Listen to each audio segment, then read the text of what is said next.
And yet another record has fallen. Regular season finale, Iowa, Ohio State. Caitlin Clark at the line after a tech on the Buckeyes. And that's the shot that does it, as she passes Pistol Pete Maravich to become the NCAA's all-time leading scorer. And on senior day, gets the dub as well. 35 points as the Hawkeyes knock off OSU 93-83. A record is a record. I don't want that to be the reason people remember me. I hope people remember me for the way I played with a smile on my face, my competitive fire. Sure, they can remember the wins, but also just like the fun me and my teammates had together. And I think like that's even the same for my teammates. Like, sure, we'll talk about great wins that we had and things like that, but it's all the other moments that mean the most to us. And I think the same should go for everyone else. With that win, as you look on the right side of your screen, Iowa locks up the number 2 seed in this week's Big Ten tournament. Indiana, the 3. Those are the night games on Friday. Of course, you can see the second round of the quarterfinals right here on the Big Ten Network. Ohio State had locked up the number 1 seed. Michigan State sneaks in for the last double bye. And by the way, coming up later on Big Ten basketball and beyond, complete highlights from Iowa's win over OSU and more on Clark's latest record. But first, welcome inside our Big Ten Network studio in this edition of Big Ten Basketball and Beyond. Rick Pizzo, thrilled as always to be joined by the weekend crew, Rafael Davis, Mike DeCourcy, Coach John Beilein, along for the ride over the course of the next, 58 and a half minutes. Sunday starts in Lincoln as the Huskers look to remain unbeaten in conference play at PBA, an emotional day for parents like C.J. Wilcher's dad and Keisei Tominaga's father, who flew in from Japan. Absolutely worth the red eye. Pick it up under a minute to go in the first half. Nebraska by 10. Juwan Gary, you must respect my authority. Gary throwing down and setting the tone. 11 in the first half. Huskers by a dozen at the break. Second half, Josiah Allick just plays ball. 10 points, 12 rips. Huskers lead it by 12. One of the few bright spots for Rutgers, the young fella, Gavin Griffiths. But the Scarlet Knights missed 21 threes, and Keisei Tominaga does not miss often. I'll take all 4 of those. Keisei had 18, 67, 56 as the Huskers tied the nation's best with an 18th home win this season. Sean Morris with some very happy Huskers postgame. Rather than kind of look at specifically at this game, talk a big picture about what the senior class has meant to you and your program. Yeah, they've meant the world to us. What Keisei Tominaga has accomplished here in 3 years, he's going to go down as one of the all-time favorite Huskers. He just plays with such a joy, such an energy, made some huge plays tonight for us, and we really needed it. Josiah Allick, he was all over the place. He was an absolute warrior out there. That's who he's been all season. Sets the tone for us every day. You see it on the court here, but he does the same thing in practice every day. Jerron Coleman, I want to give him a shout out for being a great leader. He's not, playing the role obviously that he wants, but he's given us great leadership out there. Really helped us in the Indiana game when adversity hit. And then CJ, I'm really proud of where CJ's come. He's been a great leader, which we needed when we lost Griesel and Vandemel and Derek Walker last year. Talk a little bit about what your journey has meant as you wrap up senior day here. It was a long time here, playing here. It was, tough. I had a tough time, and I had, fun moment here. I love people in here. I love playing as PBA. It's sad I can't play anymore here, but, I'll never forget in my life, this moment. We built a culture like last year, especially end of the last year. So we, keep continue playing well, like from beginning of this season. So that's what pay us off, I think, But we just gonna keep playing until the end of the season. So yeah, we're just gonna keep playing like we usually do, man. Keisei talking about the culture that had been built a year ago. Fred Hoiberg talking about the joy. You see the chemistry within this team. You see the love that they have for each other, the way that they want to play so hard for each other. It's really fun to watch, Rafael, because it is clearly the kind of team where the guys don't care who gets the points, as long as at the end of the night, the scoreboard shows Nebraska has more points than the opposition. Exactly, because they don't have a guy that probably makes first or second team all Big Ten this season. It's impressive to be going to an NCAA tournament without not an all-conference guy, but they have complete buy-in across the board. They have role definition. Everybody knows who they are. Everyone knows their job. And then they give their all on the defensive end. They've committed to that level. And two guys that set the tone for them. Juwan Gary, he was sensational against Rutgers. 15 points, 11 rebounds. And just Josiah Alec, he figured it out. Like Coach says, he out-Rutgers. He had 10 points, 12 rebounds, 6 of them on the offensive end. Those guys took the fight right to the Scarlet Knights. One game can't make a trend, but it can break a trend. C.J. Wilcher today made 2 of 3 from three-point range in the prior sequence of games since that great performance he had against Wisconsin. He was 3 of 26 from three-point range. In the 9 games prior to that, he was 23 of 39. So this is a great shooter who just couldn't buy one. We saw this happen with Peyton Sanford last year when he basically went almost the entire year without making a 3 and then tore down the stretch and helped Iowa win some games. I think if C.J. Wilcher takes today into the next week or two, I think it could really help the Huskers. Yeah, I didn't know a lot about Keisei Tominaga before this year, but if you said, okay, he scored 18 points, it says, oh, he probably hit 6 threes, didn't he? He made 1 3 today. He's 1 for 6 and had 18 points. He's more than just a shooter. And as I'm watching him more than just a shooter, he can score. But I really think he is the energy and the catalyst for this team that gets along together. How can you not love playing with that young man? He just brings it all every day. I said earlier, Mo Wagner did that for us every day.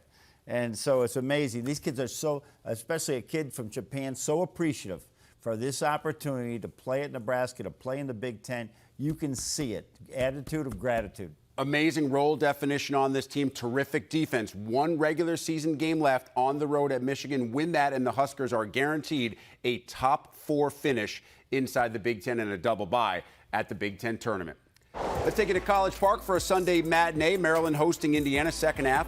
Terps up by 13. Jameer Young driving. How on earth does he get this to go? Young had 22. Terps would lead by 16 with 18 minutes to play. Back comes, Hoosiers. Mackenzie Mbako, the 3-ball from the corner. Next time down, it's Mbako again, but this time he'll take 4, thank you very much. Scored 18 of his 24 in the second half.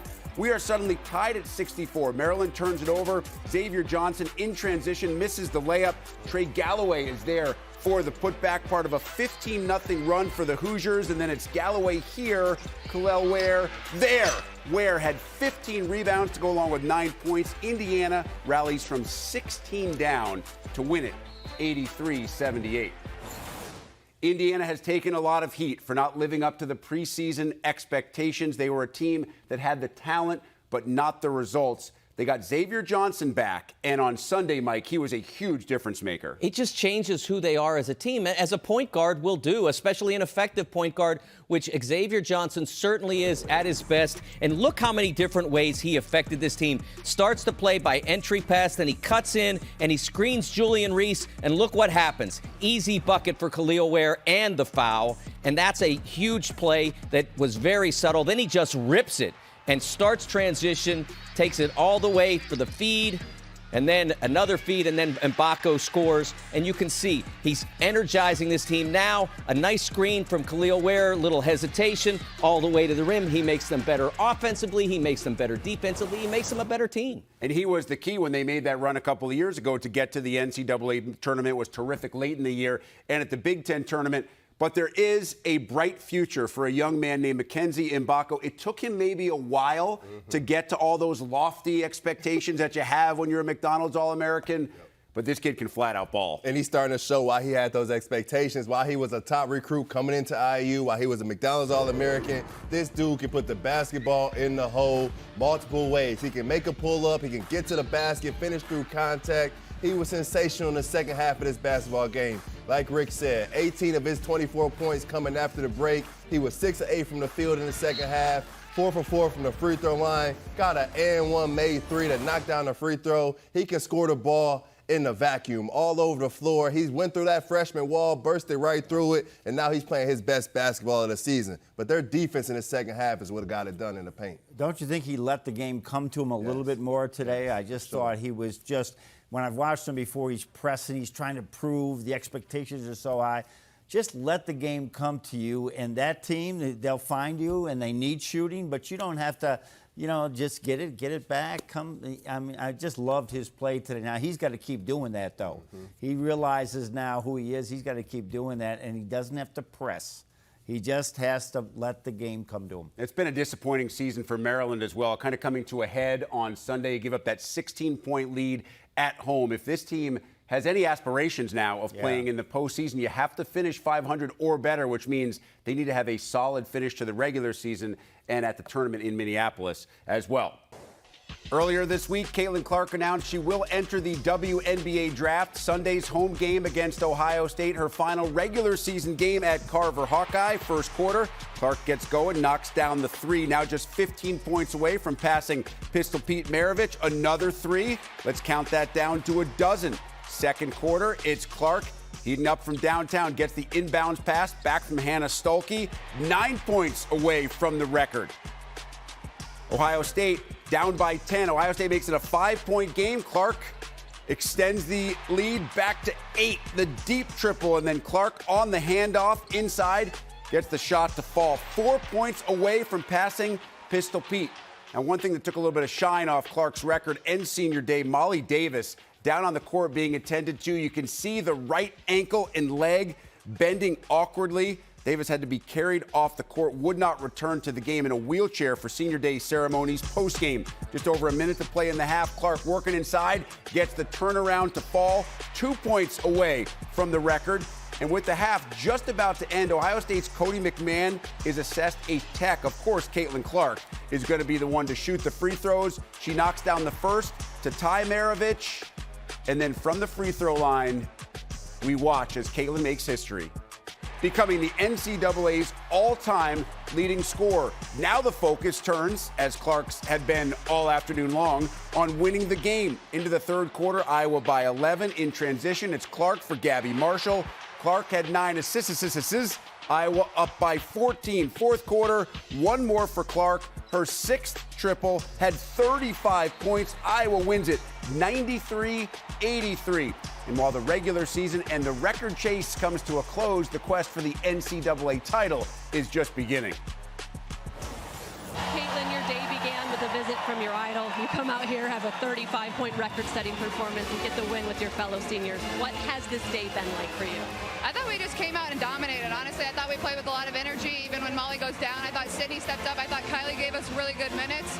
I'm just proud of our girls. Obviously, 5 seniors that have been together for a long time, and you always want to send them out on the right note on their home court. So it was a fun, dominant win for us. I thought we played really well.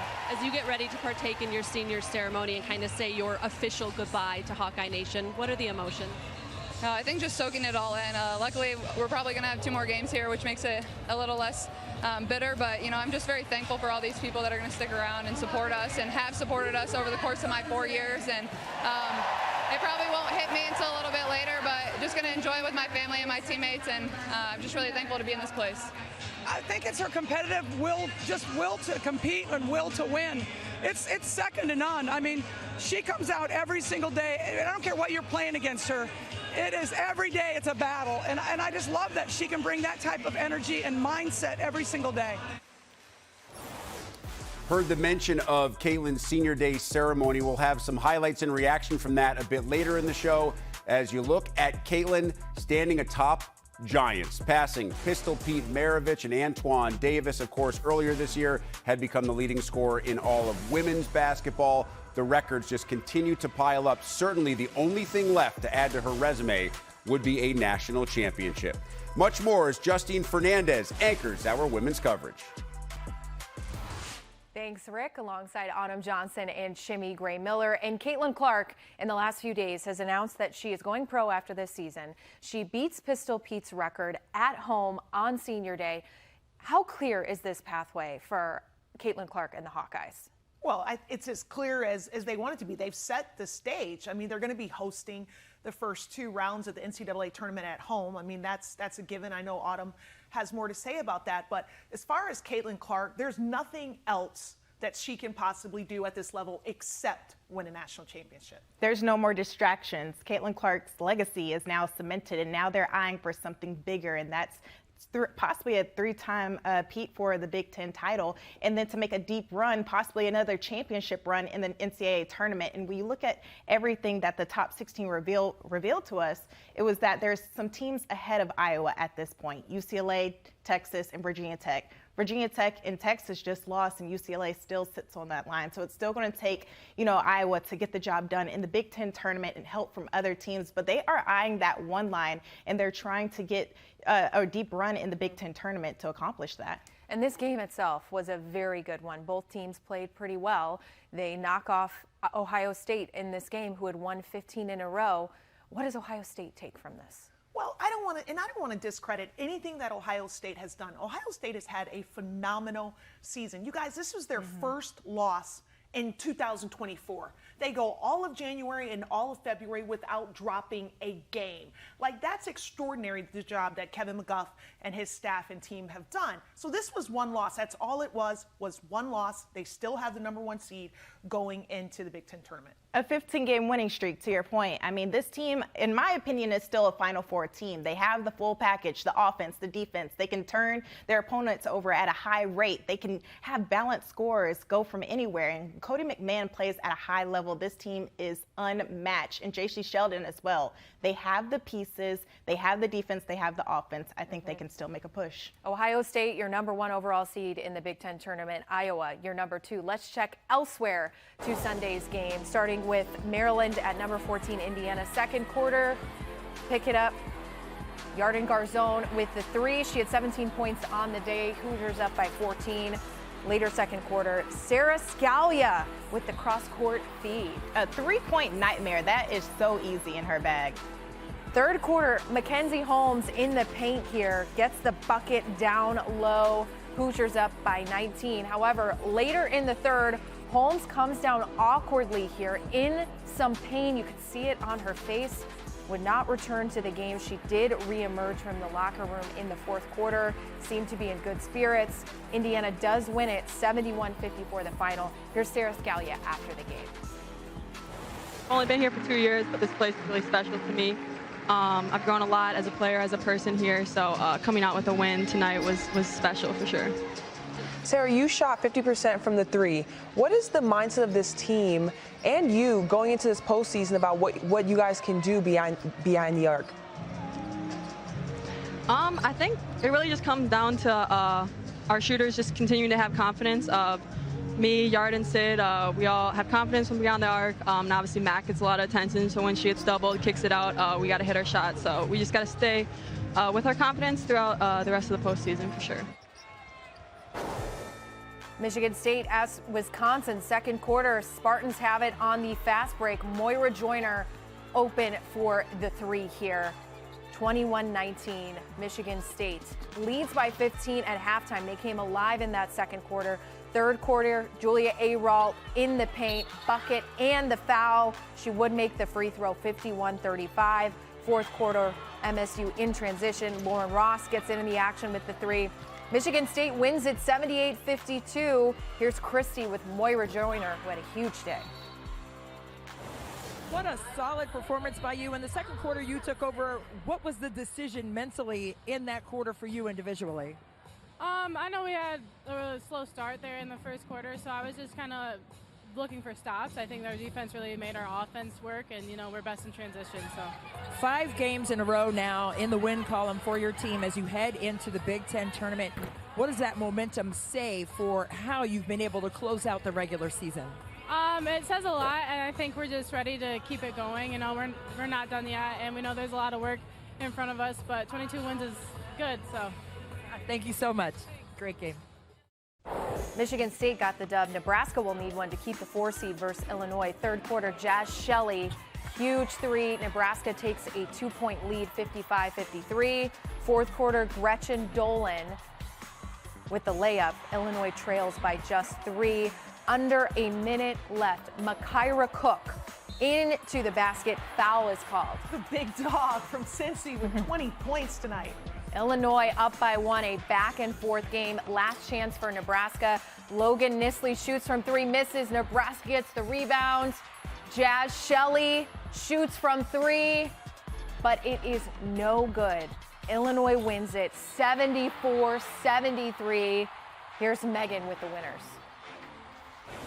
Coach, your team made play after play defensively in the last minute of this game. What was key to coming up with those stops? You know, I mean, it's what we pride ourselves on defensively, you know, and it's what our program on is defend and rebound. And, you know, I just told them it's going to come down to you got to get a couple stops here. And we had seniors that really stepped up and made some big time plays. And they were determined. We've been talking about the last 2 days. They said, whatever it takes, we're winning this game on senior day. So just so proud of our guys. You get a win over Nebraska at home. Huge momentum going into the Big Ten tournament. How much confidence does this give you? It gives us a lot of confidence. Nebraska's really good. They're a really good team. And you know, so coming and having this, especially responding from a tough loss at Michigan State, coming and playing really well today on both ends of the floor. We need this going into Big Ten play. So we'll take it. We'll learn from it. But we're going to enjoy this one today. This is your senior day. I know you still have another year yet left, so you could come back, but how special is it to win this game against Nebraska at home on senior day? I'm so excited right now. That was one of those wins where you got to fight. Like, obviously, Nebraska is an amazing team, but we had to come in here and we were disciplined today. What a finish. And with the Nebraska loss, Michigan State now has a double bye in the Big Ten tournament. Autumn, from day one of this season, you have been on the Michigan State train. I have. I think they're a sleeper. I still think they're slept on, and they're going to wake some people up coming real soon in this Big Ten tournament. And they have the full package, the same reason why I love Ohio State so much. Their balance on offense and their press turns over their opponents at a high rate. But looking at that balance, they're unselfish, they're connected, they pass the ball very well, and it starts with Edey Hageman, who's the head of that charge, the floor general for her team. You see this team really bought in on that end to give up a good shot for a great shot. And right now they're playing their best basketball at the right time.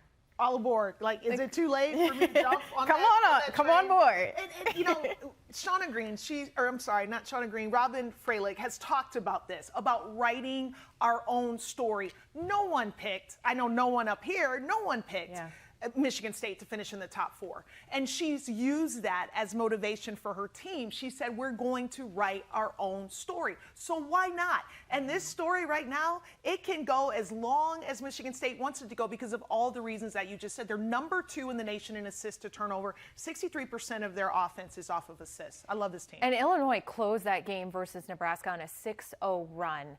Any concerns on Nebraska at this point? Yes. I feel like Nebraska let a very valuable opportunity to get that coveted double bye. I compare it to the golden ticket. You know, let it slip.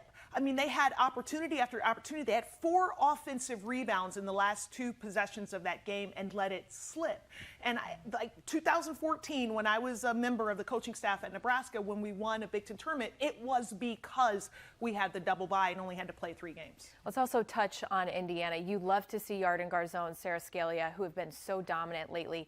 But this team is run by Mackenzie Holmes. So how much do you worry with the potential injury heading into the Big Ten Conference? Well, this is Indiana's go-to scorer, their rim protector, and their #1 option. And she's missing, Indiana's going to miss about 21 points per game without Holmes in the mix.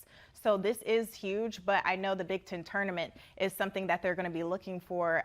Beyond that, it's the NCAA tournament. That's what Mackenzie Holmes came here for. She didn't come back. She didn't come back for her 5th year to lose again at home in the NCAA tournament. She has a Big Ten championship ring. She has the all-time scoring record. She has the all-time wins record. Her legacy is cemented. She wants to go further in the NCAA tournament. Definitely something we have to keep an eye on. Rick, I think the next time you'll see us 3 together is in Minneapolis, which we're very excited for. But for now, we'll send it back to you. Looking forward to it. We'll check on the Ohio State and Michigan men next. Find out how the Bucks got the best of their arch rivals in a season both teams would like to forget. Plus, an up-to-the-minute look at the league standings heading into the final week of the regular season and what's still at stake over the next 7 days. The game basketball version. Michigan-Ohio State from Columbus. First half, Buckeyes by 4. Jamison battled the Felix Okpara, and the big fella can get up and throw down. Ohio State by 5 at the break. Zed Key, always good to do the military press on the bench. Second half, OSU by 13. Roddy Gale, that's about as easy as it gets. Buckeyes go up by 15. More Gale, 2 is good, 3 is better. Roddy had 15 off the bench. Ohio State in control. Couple of minutes later, that JMO is oh so smooth. Jamison Battle knocks down the triple. Buckeyes win at 84-61. First win for Jake Diebler in this rivalry series, and he knows the drill. Don't say the name. You know, we've really tried to focus on the task at hand, and this game is special specifically because it's the team up north. You know, so I think that's real, and we like I said before, we leaned into this game. You know, it's kind of one game against our rival, but certainly we're feeling some momentum. I think that's real, and our guys have earned that. But if we start to look too far ahead or we start to think about other things, you know, this college basketball can change quickly. So we got to keep focusing on the task at hand, and right now it's, you know, having some good practices with this and getting rest with this time we have in between games. I mean, it was a rematch. You know, we lost to them at their place, and you know, all week, like leading up to this game, it was like, look, you know, we got to come out with the aggressiveness, with the fire, because you know they're gonna come out with the same intensity, and you know we took that to heart. You know, we had great practices leading up to Michigan, the game today. So, you know, guys bought in, and you know we got the W today. We played well on both ends of the floor, and you know we got the W. Rick Pizzo back with Rafael Davis, Mike DeCourcy, Coach John Beilein. Jake Diebler's right on it. Since he took over, it seems that this Buckeye team has been a little bit invigorated. Sometimes you just shake things up, get a little bit of a change. It was something of a lost season. Love the lift Roddy Gale gave them as well. And Bruce Thornton, look around. Don't forget, he's one of the best assist-to-turnover guys, not just in this conference, but in the nation. Yeah, still one of the better point guards in the Big Ten. 17 points, 5 rebounds, 5 assists. He got the job done offensively for the guys. Roddy Gale came off of the bench in this game and had one of his better performances since that West Virginia game. You got to love that mental fortitude from him. But their defense has been way better the last couple games. 27 points off of 18 Michigan turnovers. They held Michigan at 36% from the field.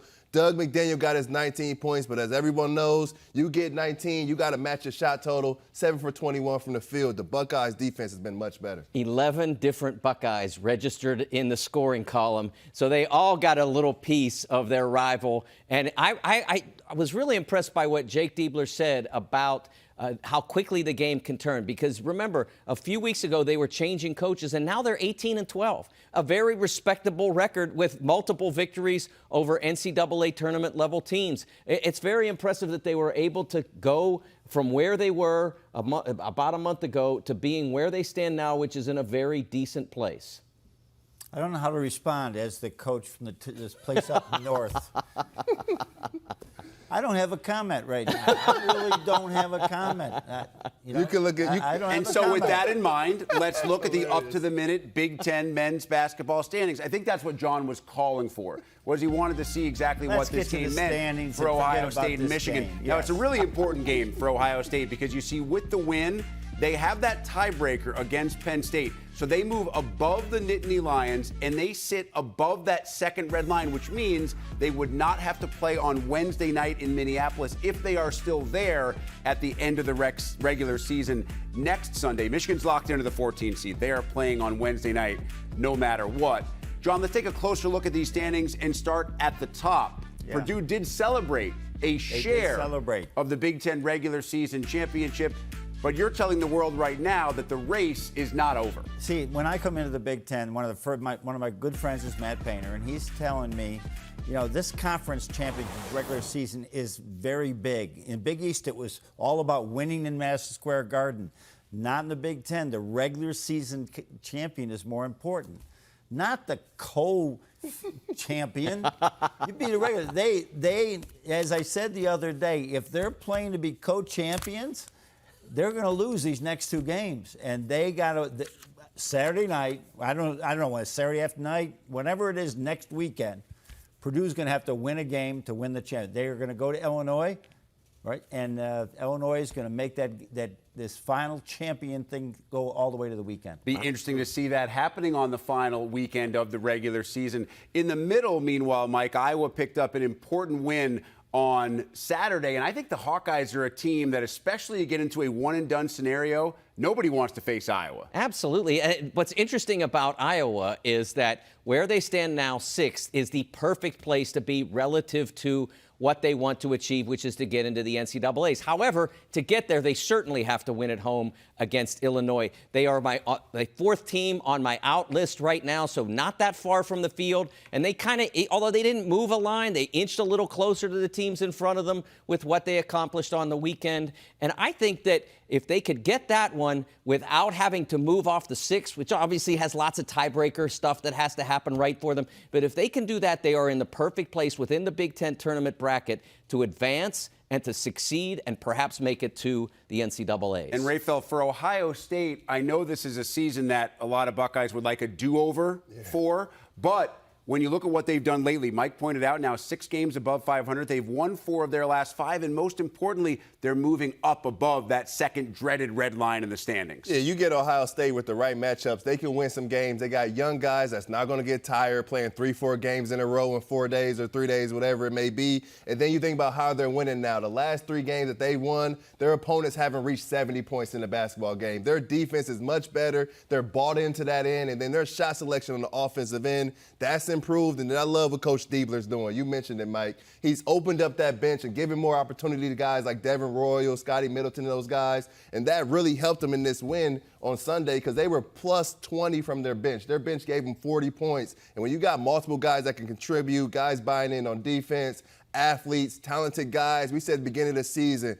Ohio State may have had the best backcourt in the Big Ten. You know what they can do offensively, but when they dig down defensively, they're a different monster. That is important. But that comment you made about shot selection is enormous. That has been a problem for this team through most of this season, and it's gotten much better as they've begun to win games. And don't forget, they ran on this run.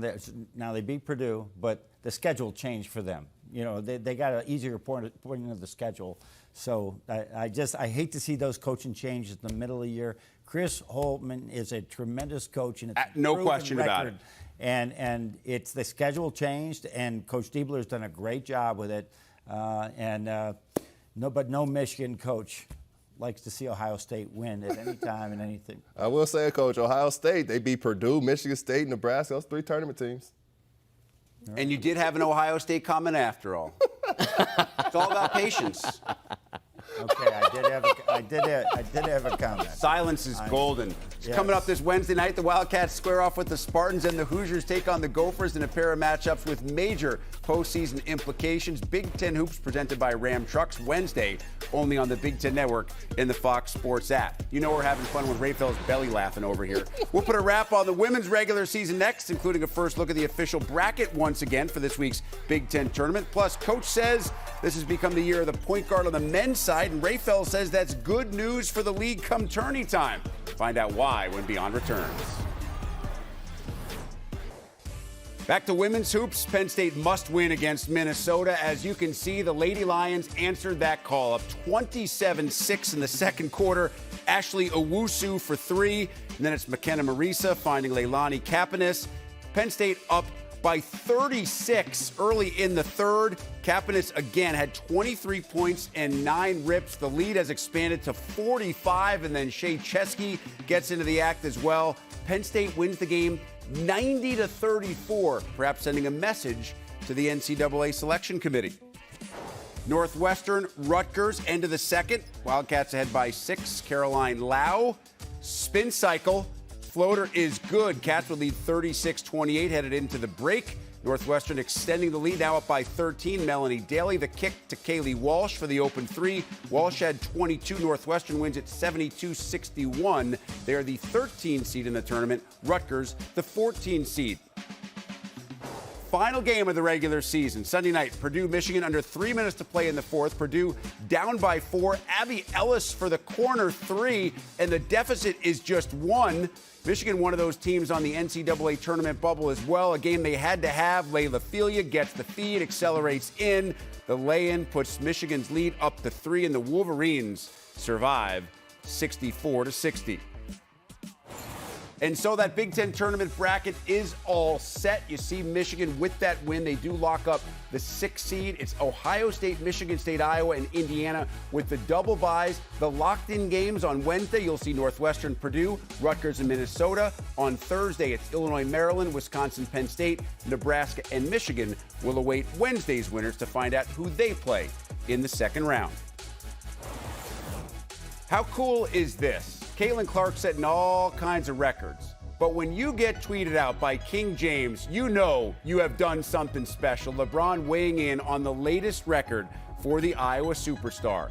It was senior day when that record, previously held by Pete Maravich, fell as Clark goes for 35 in a win over Ohio State. She addressed the crowd afterwards.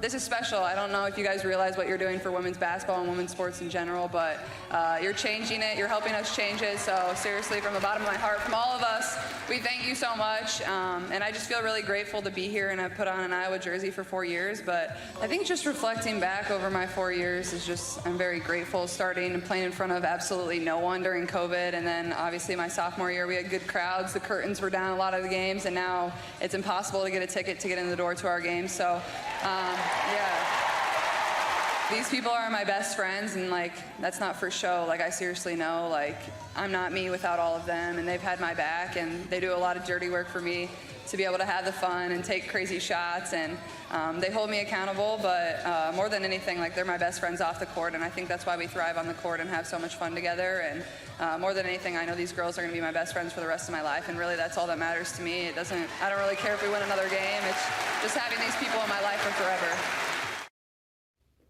Poise and grace under pressure, as always, from Caitlin Clark. Don't miss our coverage of the 2024 TIAA Big Ten Women's Basketball Tournament, live from Minneapolis, Thursday through Saturday, only on the Big Ten Network and the Fox Sports app. Now, Caitlin has been putting up video game numbers, and as we transition from video games to computers, Coach Beilein brought an interesting term into our green room earlier in the season. He said there are point guards and there are computer point guards. What's a computer point guard? So it's a point guard who's as true as can be. I think of the pros: Chris Paul, Steve Nash, Jalen Brunson. They're as smart as, or maybe smarter than, their coach, and they are just out there managing the whole game. There's great guards that are athletic and do so many things, but there's some that have that extra advantage of seeing the game in slow motion and really do a great job. And we got some good ones in this league. You mentioned 4 right off the top of your head. You have Braden Smith from Purdue, who's done so many wonderful things. Boo Buie from Northwestern, who's just having an absolutely outstanding career for the Wildcats. Elijah Hawkins, one of the nation's leaders in assists. And Tony Perkins, who's really grown in his years in Iowa City. Yeah, his 4 years there, this is a great maturation, what he's seen. And they're apt to take over the game. They know, I got to take over this game, or I know who's hot, and I'm going to get him the ball. That is a trait a lot of people don't have. And we got, like I said, we probably have more in this league that might be growing like Tony Perkins is, but those 4 just stood out to me. It's so important to have such a player if you're going to win the national championship. You could probably get to the Final Four without that computer guy, but you have to have somebody who really can play. Since 2005, all but 5 of the national championship point guards have been either McDonald's All-Americans or NBA first-round picks. But in those 5, there's some great players. Torian Green at Florida. A couple of years ago, DeJuan Harris at Kansas. And that's where Braden Smith fits in. Not a McDonald's All-American, obviously, 192nd in his class, according to the scouts. But he can really play. I came up with this term a long time ago. I call it the Jimmy Black exception, because Jimmy Black was the point guard at Carolina in '82. He played with Michael Jordan, Sam Perkins, and James Worthy. You can win it with Jimmy Black, and if you've got Zach Edey, you can win it with Braden Smith playing at the level he does. Yeah, I look back from my playing career from 2012 to 2016. You look at those teams that went to a Final Four, that won big. You look at Michigan, Trey Burke. You look at Wisconsin, Trayvon Jackson.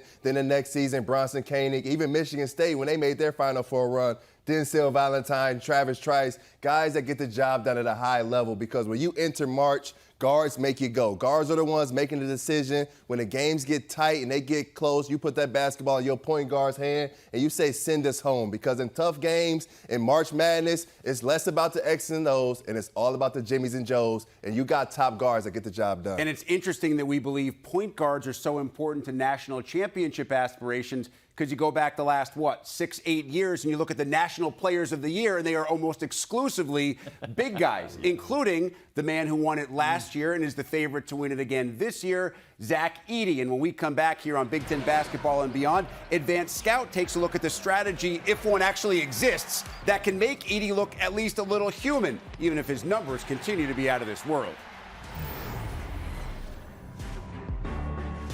We combine deep digits and advanced scout on this edition of Beyond. Most fouls drawn per game by Big Ten players this season. Zach Edey almost 1.5 more than the next closest guy on this list. That's Terrence Shannon Jr. Of course, they draw their fouls in very different ways. The 9 fouls per game drawn by Edey, the most by any Division I player in the last 5 years. And with all those numbers in mind, it is time for Advanced Scout. We just finished up a point guard conversation. So Mike is going to play the role of point guard. Rafael is going to play the role of Zach Edey. And John gets the unenviable task of being the Zach Edey defender inside the post. So, John, let's talk about how you typically defend a post and how Zach Edey forces you to defend. So Purdue, again, is going to feed mostly from the middle third, so it's very difficult. If I front on this side, he's going to throw it to that hand, give a basket. I go over here, it's the same thing. What Michigan State did the other day, and I've noticed some other teams who do, is just get into Zach's back, right? Well, come down here now, right? Get into his back and just keep pushing him out. So now when he gets it up closer to the foul line, he's got to take probably 2 dribbles to score.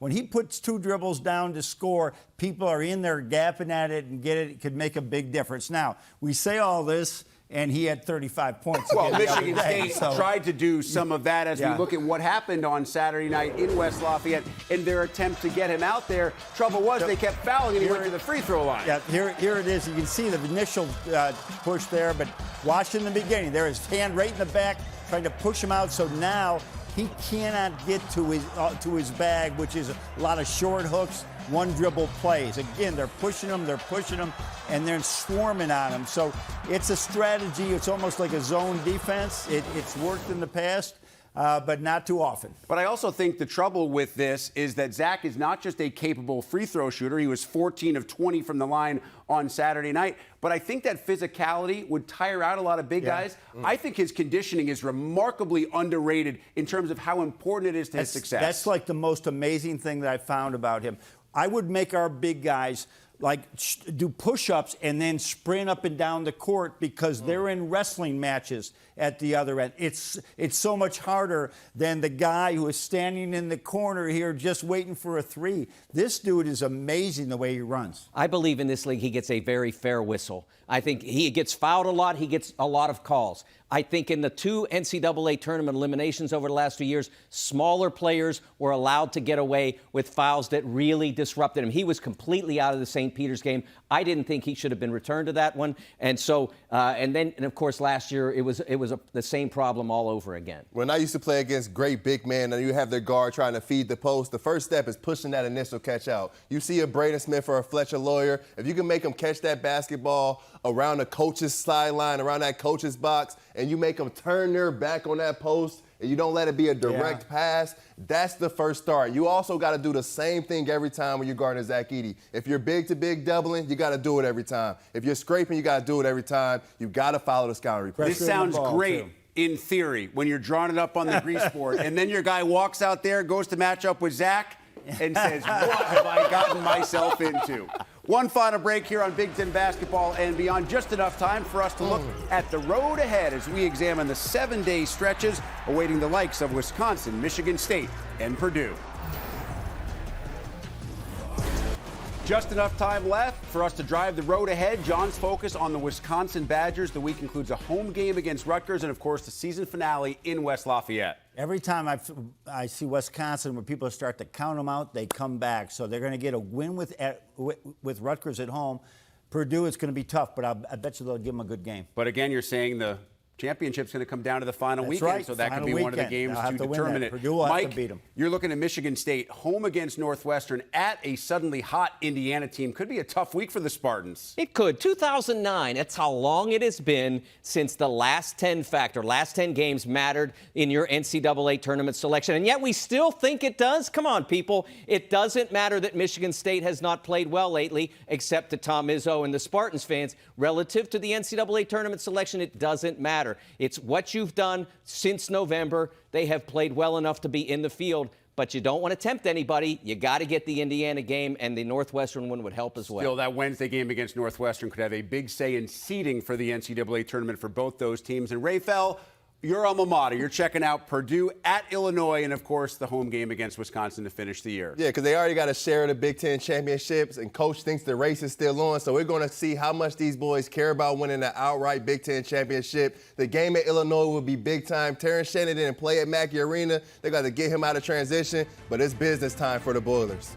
Well, Coach also doesn't love those celebrations until you actually win it outright. Win it. That outright wraps up our show. For John, Mike, and Rafael, I'm Rick. Thanks for the hang here on Beyond.